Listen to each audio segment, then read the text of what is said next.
5, 4, 3, 2, 1.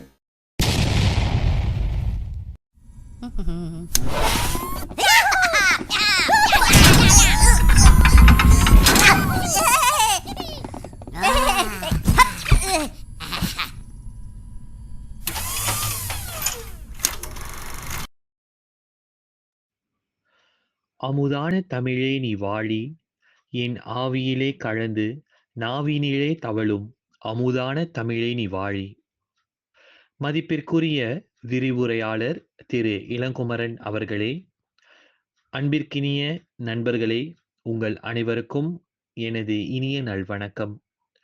நான் ஆசிரியர் திரு சார்ல்ஸ் இஞ்ஞாசி. இன்று எங்களது குழு படைப்பை படைக்க உள்ளோம். என்னோடு இணைந்து ஆசிரியர் சந்திரமதி மோகன், ஆசிரியர் கலைமதி சுப்பிரமணியம் மற்றும் ஆசிரியர் வெண்ணிலவன் ஆகிய அனைவரோடு இணைந்து இன்று எங்களுடைய படைப்பை படைக்கவிருக்கின்றோம்.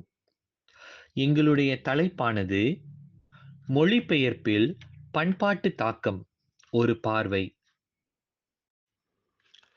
வாருங்கள், நாம் அனைவரும் மொழிபெயர்ப்பில் பண்பாட்டு தாக்கம் ஒரு பார்வையின் சுருக்கத்தை காண்போம்.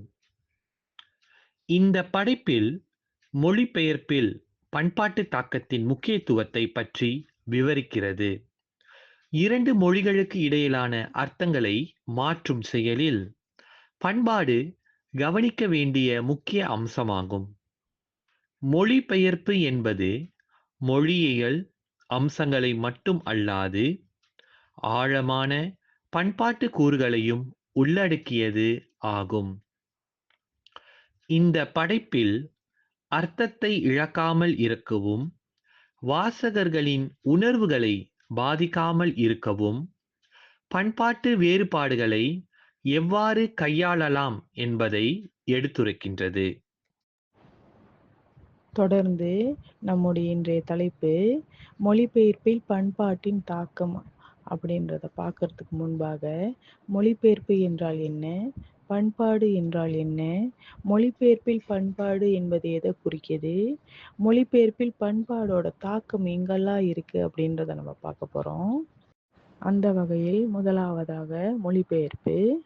பொதுவாக மொழிபெயர்ப்பு என்பது ஒரு மொழியில் உள்ள சொற்களை மற்றொரு மொழியில் உள்ள சொற்களுடன் மாற்றுவது என்ற கருத்து உள்ளது. ஆனால் அது அவ்வளவு எளிதானதா? அப்படி இருந்திருந்தால் ஒரு இருமொழி அகராதி இச்சிக்கலை மிக எளிதாக தீர்த்திருக்கும் அல்லவா? உண்மையில் மொழிபெயர்ப்பு என்பது மிகவும் பரந்த பரப்பை உள்ளடக்கிய ஒரு மொழியியல் செயல்முறையாகும். எனவே இது மிகவும் சவாலான மட்டுமல்லாது சிக்கலான பணியாகும். மொழிபெயர்ப்பில் கோட்பாடும் செயல்பாடும் அவற்றின் சொந்த வரம்புகளை கொண்ட 2 வெவ்வேறு விஷயங்களாகும்.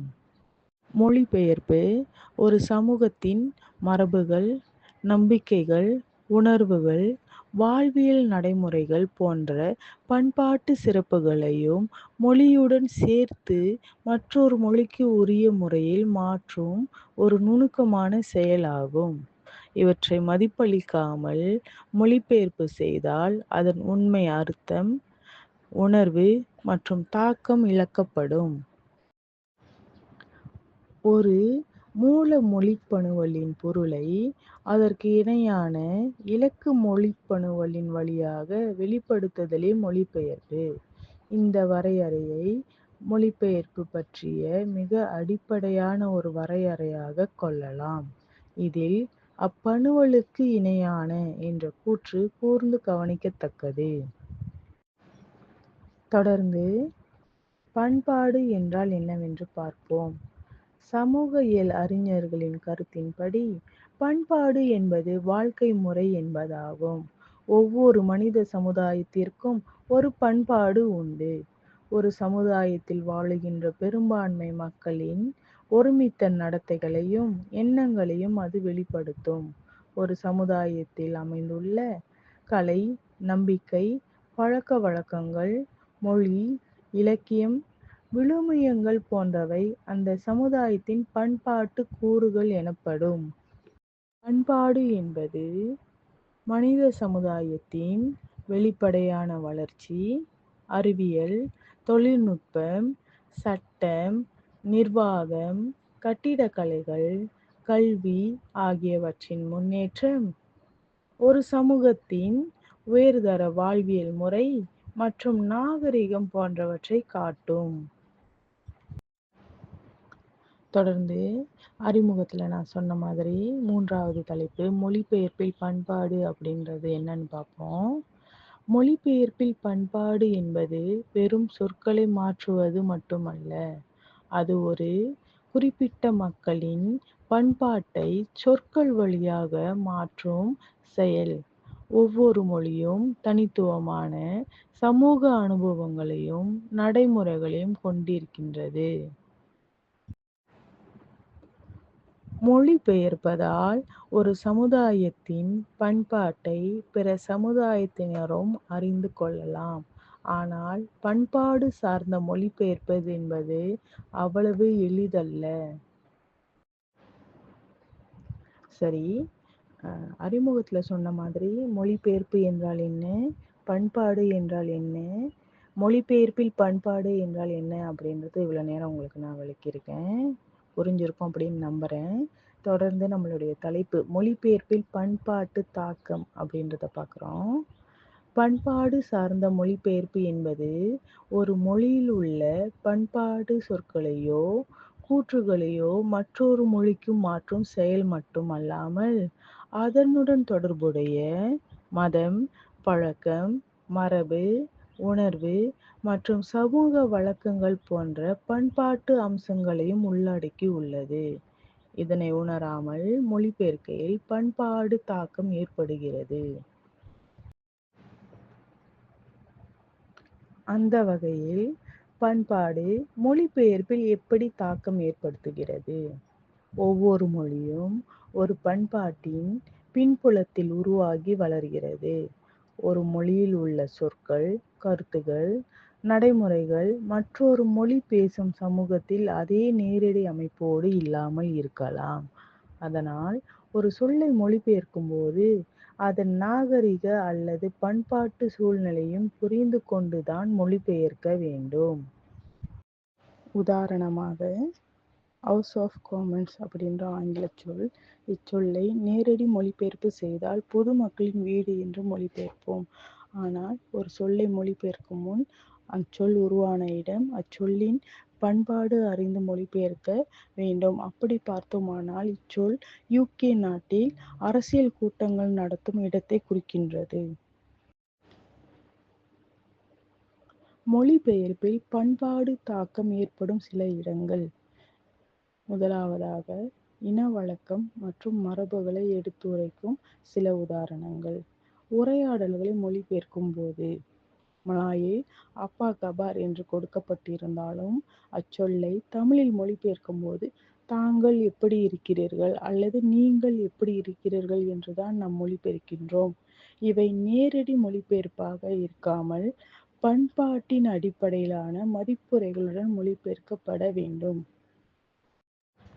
தொடர்ந்து உணவுகள் மற்றும் உடைகள் தொடர்பான சொற்களை மொழிபெயர்க்கும் போது பண்பாட்டு தாக்கம் ஏற்படும் விதங்களை பார்ப்போம். தோசை, வடை, சிற்றுண்டி போன்ற சொற்கள் நேரடியாக மொழிபெயர்க்க முடியாது. ஏனென்றால் அதை படிக்கிற மற்ற பண்பாடை கொண்டவர்களுக்கு அது என்ன உணவுனே தெரியாது. அப்போ நம்ம அதை மொழிபெயர்க்கும் பொழுது சில விளக்க உரையுடன் தான் மொழிபெயர்க்க வேண்டும். உதாரணத்துக்கு நம்ம தோசை அப்படின்ற சொல்ல தோசா அப்படின்னு எழுதுனா அதை சாப்பிட்டவங்களுக்கோ அல்லது அதை பற்றி ஏற்கனவே தெரிந்தவங்களுக்கு அதை தோசை அப்படின்ற சொல்ல தான் நம்ம சொல்ல வரோன்றது புரியும். புதிதாக படிக்கிறவங்களுக்கோ இல்லை புதிதாக கேள்விப்படுறவங்களுக்கோ நம்ம ஒரு சிறு விளக்கம், thin crispy south Indian rice pancake அப்படின்றத நம்ம விளக்கமாக சொன்னாதான் அதை படிக்கிற ஒரு வேற்று மொழியினருக்கு அது தெளிவாக விளங்கும். இரண்டாவதாக, மத வழக்கங்கள் மற்றும் நம்பிக்கைகள். சிறப்பு பண்டிகைகள், மந்திரங்கள் அல்லது ஆன்மீக குறிப்புகள் அனைத்தும் ஒரு சமுதாய பண்பாட்டின் ஆழமான பகுதி. உதாரணமாக, அது சார்ந்த அன்னதானம் என்ற சொல். இதை நம்ம அப்படியே மொழிபெயர்க்கும் போது ஃபுட் டொனேஷன் அப்படின்னு சொல்றோம். ஆனா அப்படி சொல்லும் போது அதோட ஆன்மீக பிணைப்பை இழக்க செய்யும். ஆகையால் ஒரு மொழிபெயர்ப்பாளர் இரு மொழிகளையும் அறிந்தவராக மட்டுமல்லாமல் இரு சமூகங்களின் பண்பாட்டு நுணுக்கங்களையும் புரிந்து கொண்டவராகவும் புரிந்து கொள்கின்றவராகவும் இருக்க வேண்டும். அவர் பயன்படுத்தும் மொழி புதிய வாசகருக்கு எளிதில் புரிந்து கொள்ளக்கூடியதாக இருக்க வேண்டும். அதே நேரத்தில் மூல உரையின் உணர்வையும் பண்பாட்டு அடையாளத்தையும் இழக்காத வகையில் அவரின் மொழிபெயர்ப்பு அமைய வேண்டும். இவ்வாறு நாம் தொடர்ந்து மொழிபெயர்த்தோமானால் அந்த மொழிபெயர்ப்பில் உள்ள பண்பாட்டு அடையாளங்களை இழக்காமல் இருக்கலாம். மொழிபெயர்ப்பில் பண்பாடு தாக்கமும் குறைந்து காணப்படும். தொடர்ந்து மொழிபெயர்ப்பில் பண்பாட்டு சவால்களை பார்ப்போம். அதாவது மொழிபெயர்ப்பு என்பது ஒரு மொழியில் உள்ள தகவல்களை மற்றொரு மொழிக்கு பரிமாறுவது மட்டுமல்ல, அதனுடன் அந்த மொழிக்குரிய கலாச்சாரத்தையும் உணர்த்துவது ஆகும். இதனால் கலாச்சார வேறுபாடுகள் பெரும் சவாலாக அமைகின்றன. மொழிபெயர்ப்பில் கலாச்சாரத்தின் தாக்கம் என்பது மிக முக்கியமான அம்சமாகும். ஒவ்வொரு மொழியும் தனித்துவமான கலாச்சாரத்தின் பிரதிபலிப்பாக அமைகிறது. எனவே ஒரு மொழியிலிருந்து மற்றொரு மொழிக்கு மொழிபெயர்க்கும் பொழுது கலாச்சார வேறுபாடுகள் மிகுந்த சவால்களை ஏற்படுத்துகின்றன.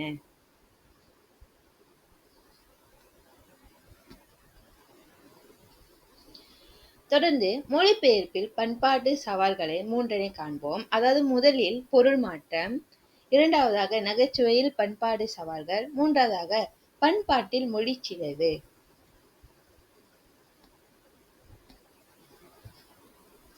முதலில் நாம் பொருள் மாற்றத்தை காண்போம். அதாவது ஒரு மொழியில் உள்ள சொற்கள் அல்லது வாசகங்கள் அந்த மொழிக்குரிய கலாச்சாரத்தில் மட்டுமே அர்த்தம் கொள்கின்றன. இதனால் அதை நேரடியாக மொழிபெயர்க்க முடியாது. உதாரணத்திற்கு, ஆங்கிலத்தில் உள்ள பிரேக் த ஐஸ் என்பது ஒரு இதமான உரையாடலை ஆரம்பிப்பதை குறிக்கும்.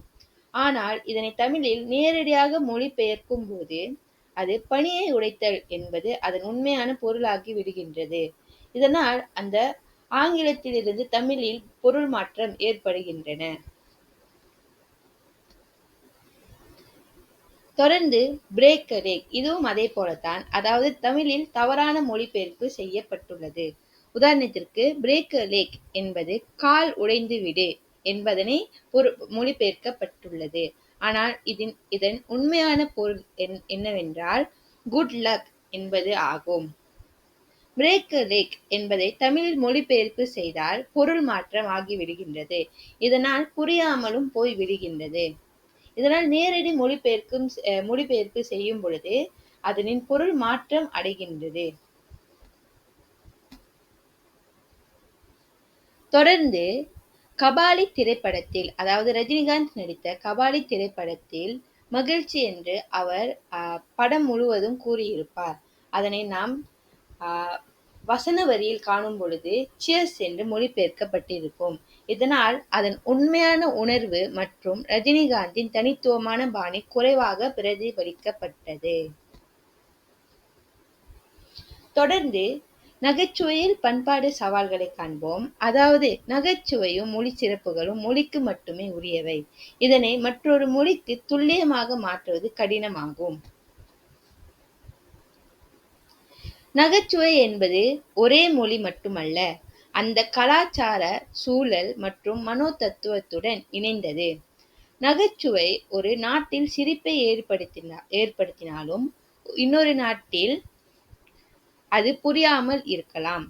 தமிழில் உள்ள நகைச்சுவை அதிகமாக சொற்றொடர்கள், சமூக விமர்சனம் போன்றவற்றில் அடிப்படையாக இருக்கும். நகைச்சுவை மொழியின் நுணுக்கங்களை தமிழ் நகைச்சுவையில் உள்ள சொற்கள், தொனி, மொழிபெயர்ப்பில் சிக்கலாக்கிறது. பாணி மாற்றப்பட்டால் நகைச்சுவை புரியாமலும் போய்விடுகின்றது. அதாவது நகைச்சுவையின் உணர்வு, சுவை, பண்பாடு சரியாக மொழிபெயர்க்கப்படாவிட்டால் அந்த பொருள் மாற்றம் அடைகின்றது. மேலும் அதன் நகைச்சுவையும் குறைந்து காணப்படுகின்றது. உதாரணத்திற்கு, ரியாலிட்டியை யாருமே டைஜஸ்ட் பண்ண மாட்டாங்க. இதன் தவறான மொழிபெயர்ப்பு no one will eat reality. ஆனால் இதை சரியாக மொழிபெயர்க்கும் பொழுது no one can digest the truth of reality என்பது ஆகும். நகைச்சுவை என்பது கலாச்சாரத்தில் நம்முடன் இணைந்தது ஆகும். இதனை நாம் ஒவ்வொரு சமூகத்தினருக்கும் ஒவ்வொரு கலாச்சாரம் மிகுந்த ஒரு நகைச்சுவை இருக்கும். அது மற்றொரு சமூகத்திற்கு அது புரியாமல் இருக்கும். ஆகையால் நாம் மொழிபெயர்க்கும் பொழுது அது இப்போ உதாரணத்திற்கு நாம் தமிழில் அது நகைச்சுவையாக இருக்கலாம். ஆனால் அதை நாம் ஆங்கிலத்தில் மொழிபெயர்க்கும் பொழுது அதன் நகைச்சுவை குறைவாக காணப்படும். இதன் காரணம் என்னவென்றால், ஒன்று அந்த நகைச்சுவையானது அம்மக்களுக்கு புரியாமல் இருந்திருக்கலாம். அது மட்டுமின்றி அது ஒரு வாசகமாக அமைந்திருக்கலாம். ஆனால் அது தமிழில் பார்க்கும்போது, அதாவது அது அசல் வசன வரியில் நாம் காணும் பொழுது அது ஒரு நகைச்சுவையாக இருக்கும். இப்பொழுது நாம் ஒரு காணொளியை காணலாம். இந்த ஆஸ்ட்ரிச் தெரியுமா? நெருப்புக்கோழி இப்படி இருக்கும். நெருப்புக்கோழி அதோட முட்டை பார்த்துறியா? வாவ், இவ்வளோ பெரிய முட்டை அந்த மாதிரி இருக்கும். ஆனால் முட்டை போடுற கோழிக்கு தான் தெரியும் குண்டி வெளினா என்னன்னு. நான் விளக்க சொன்னதுக்கு அப்புறம் கூட என் பக்கத்தில் உட்காந்துருப்பியா? இல்லைப்பா பட. இந்த ஆஸ்ட்ரிச் தெரியுமா? சரி, இந்த காணொளியானது மாஸ்டர் திரைப்படத்தில் வந்த ஒரு காணொளி ஆகும். இது விஜய் சேதுபதி அந்த வசனத்தை நகைச்சுவையாக சிறிது நகைச்சுவை கலந்து பாணியில் கூறியிருப்பார். ஆனால் இதன் அசல் வசனம் என்பது அந்த ஈமு முட்டையை போடுற வேதனை அந்த ஈமுக்கு தான் தெரியும் என்பதாகும். அதில் ஆங்கில வசன வரியில் only the ostrich will know the pain of hatching such an egg என்று மொழிபெயர்க்கப்பட்டிருக்கும். இந்த வசன வரியில் உள்ள சிக்கல் என்னவென்றால், இந்த வசனம் ஒரு நகைச்சுவையான தொனியில் கூறப்பட்டிருக்கும். ஆனால் ஆங்கிலத்தில் மொழிபெயர்க்கும் பொழுது அதை ஒரு தத்துவமான வாசகமாக மாற்றி நகைச்சுவை உணர்வை இழக்க செய்கிறது. இவ்வாறு மொழிபெயர்க்கும் பொழுது இவ்வாறான சவால்களை எதிர்நோக்கப்படுகின்றது. தொடர்ந்து பண்பாட்டில் மொழிச்சிதைவு, அதாவது உணவு பெயர்கள், ஆடைகள், பண்டிகைகள் போன்றவை சில சமயங்களில் நேரடி மொழிபெயர்ப்பு கிடையாது. உதாரணத்திற்கு கிமோனோ என்பது ஜப்பானிய பாரம்பரிய உடையாகும். இதற்கு தமிழில் நேரடியான பொருள் மொழிபெயர்ப்பு இல்லை. இதனை நாம் ஜப்பானிய பாரம்பரிய ஆடை என விளக்கமாக குறிப்பிட வேண்டும். தொடர்ந்து பண்பாட்டில் மொழி சிதைவில், அதாவது நாம் அனைவரும் பயன்படுத்தும் கூகுள் டிரான்ஸ்லேட்டில் காண்போம்.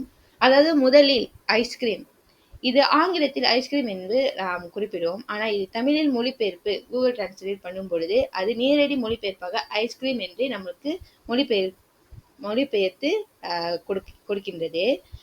மேலும் லட்டு, இதனை லட்டு என்பதை நாம் ஆங்கிலத்தில் மொழிபெயர்க்கும் பொழுது லேட்டே என்று அதன் மொழிபெயர்க்கப்பட்டுள்ளது. லேட்டே என்பது ஆங்கிலத்தில் ஒரு காஃபியின் பெயராகும்.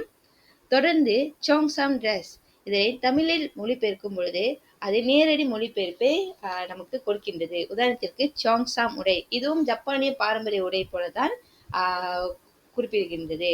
அதாவது சோங்சாம் உடை என்பது சீனர்களின் பாரம்பரிய உடை என நாம் குறிப்பிட வேண்டும். தொடர்ந்து வேட்டி என்பதை நாம் ஆங்கிலத்தில் மொழிபெயர்க்கும் பொழுது வெயிட் என்று கூகுள் டிரான்ஸ்லேட் நமக்கு கொடுக்கின்றது. மேலும் மலாய் மொழியில், அதாவது தேசிய மொழியில் வேட்டி என்பதை தோஷ்டி என்றும் குறிப்பிடுகின்றனர். இவ்வாறு பல இதர மொழிகளில் நாம் அதனை மொழிபெயர்க்கும் பொழுது அதனின் பொருள் மாற்றம் அடைகின்றது. மேலும் அதன் மொழிபெயர்ப்பு சில சமயங்களில் நமது மொழிக்கு சிதைவை ஏற்படுத்துகின்றது. தொடர்ந்து இது ஒரு பயிற்சியில் காணப்பட்ட ஒரு பயிற்சி தாளாகும். அதாவது கலர்ஃபுல் காலம் என்பது நம் இந்தியர்கள் பாரம்பரியமாக ஒவ்வொரு திருநாளுக்கும் நாம்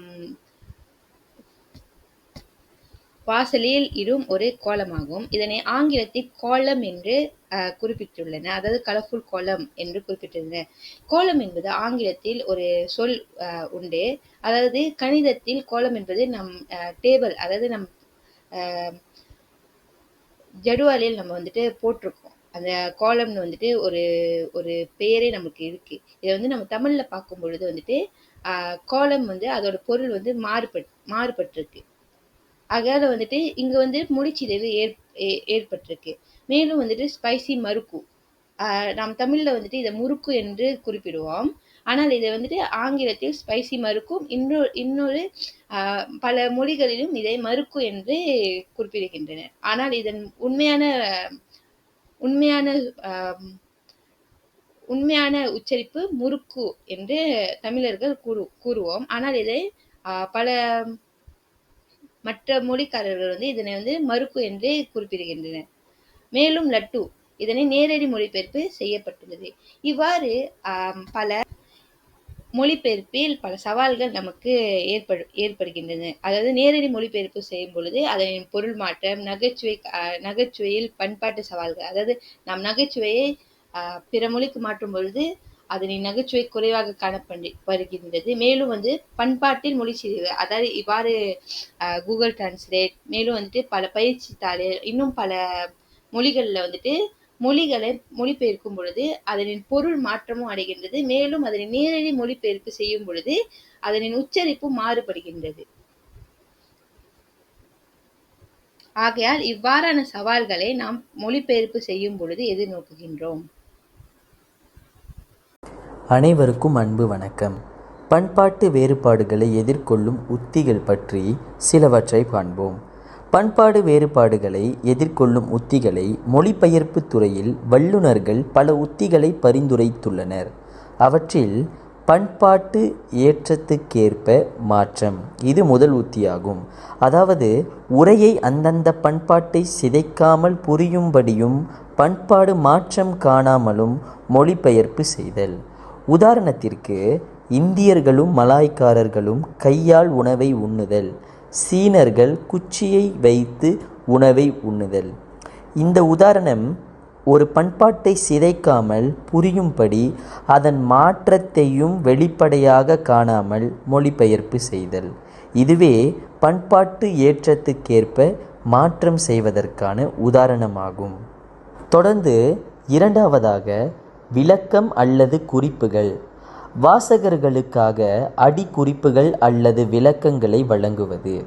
இதுவே இந்த உத்தியாகும். ஏனென்றால் மொழிபெயர்ப்பாளர்களுக்கு விளங்கும் சொல் வாசகர்களுக்கு விளங்குகின்றதா அல்லது விளங்காமலும் போகலாம். அதற்கு இந்த விளக்கம் அல்லது குறிப்பு உத்தி உதவியாக இருக்கும். பெரும்பாலான மொழிபெயர்ப்பு, குறிப்பாக பண்பாட்டு சார்ந்த மொழிபெயர்ப்பு செய்யும் பொழுது அதன் விளக்கம் வாசகர்களுக்கு புரிகின்றதா என்றால் பெரிய கேள்விக்குறி.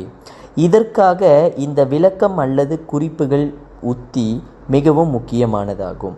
உதாரணம் பார்ப்போம். அதாவது மருத்துவ சொல் hyper tension, high blood pressure. இதை மொழிபெயர்த்து தமிழ் மொழியில் இரத்த அழுத்தம் என்று சொல்வார்கள். இதனால் வாசகர்களுக்கு இதன் விளக்கமும் குறிப்பும் தெள்ளந்தெளிவாக புரிகின்றது. இதுவே இந்த உத்தியின் பயன்பாடாகும். தொடர்ந்து மூன்றாவது உத்தியாக கடன் அல்லது போரோவிங். பொருத்தமான மொழிபெயர்ப்பு இல்லாத செய்திகளை மூல மொழியிலேயே பயன்படுத்துவது. இந்த உத்திகள் மூல மொழியிலிருந்து அப்படியே மொழிபெயர்த்தல். பொருள் மாறாமல் வாசகருக்கு அப்படியே செய்தியை கொண்டு சேர்க்கலாம். அதாவது ஒரு சொல்லை மொழிபெயர்க்காமல் மூல மொழியிலேயே மொழிபெயர்ப்பதுதான் இந்த உத்தியாகும். உதாரணத்திற்கு, ஆங்கில மொழியில் ஸ்டே ஹெல்த்தி, ஸ்டே ஸ்ட்ராங். இதை நாம் தமிழ் மொழியில் மொழிபெயர்க்கும் பொழுது ஆரோக்கியமாக இரு, வலிமையாக இரு. ஆனால் மூல மொழியிலேயே இந்த ஆங்கில மொழியின் வார்த்தையை மொழிபெயர்த்தால் ஸ்டே ஸ்ட்ராங், ஸ்டே ஹெல்த்தி என மாற்றுவது. இதுவே இந்த கடன் உத்தியின் அர்த்தமாகும். அதாவது பொருத்தமான மொழிபெயர்ப்பு இல்லாத செய்திகளை அதன் மூல மொழியிலேயே பயன்படுத்துவது இந்த மொழிபெயர்த்தல் உத்தியின் ஒரு நோக்கமாகும். இறுதியாக முடிவுரை. மொத்தத்தில் மொழிபெயர்ப்பில் பண்பாட்டு தாக்கம் மிக முக்கியமானது ஆகும்.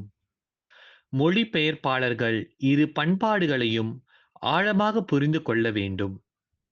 இதன் மூலம் துல்லியமான, பயனுள்ள பண்பாட்டு நிலைக்கு ஏற்பமான மொழிபெயர்ப்பு உருவாக்கலாம். பண்பாட்டு கூறுகளை உரிய வகையில் கையாளாத பட்சத்தில் தவறான அர்த்தங்கள், செய்தியின் இழப்பு மற்றும் முக்கியமான தொடர்பு பிழைகள் ஏற்பட வாய்ப்பு உள்ளது. ஆக, மொழிபெயர்ப்பு என்பது சொற்களை மட்டும் மாற்றுவது அல்ல. அது ஒரு பண்பாட்டையும் மற்றொரு பண்பாட்டுடன் உரையாடச் செய்வது ஆகும். இதோடு எங்களுடைய படைப்பு ஒரு நிறைவை நாடுகிறது. கண்டுகளித்த விரிவுரையாளர் மற்றும் நண்பர்கள் உங்கள் அனைவருக்கும் எங்களது நன்றி. நன்றி, வணக்கம்.